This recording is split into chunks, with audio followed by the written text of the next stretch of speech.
రమ్య బంధాలు రాత్రికి తెలుసు.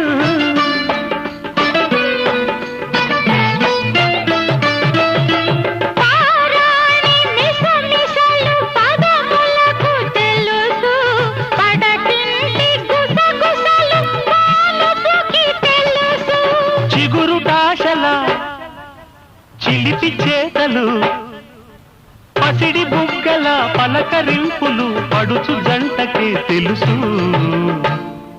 ఇది చెరగని ప్రేమకు శ్రీకారం, ఇది మమతల మేడకు ప్రాకారం. పండిన కలలకు శ్రీరస్తు.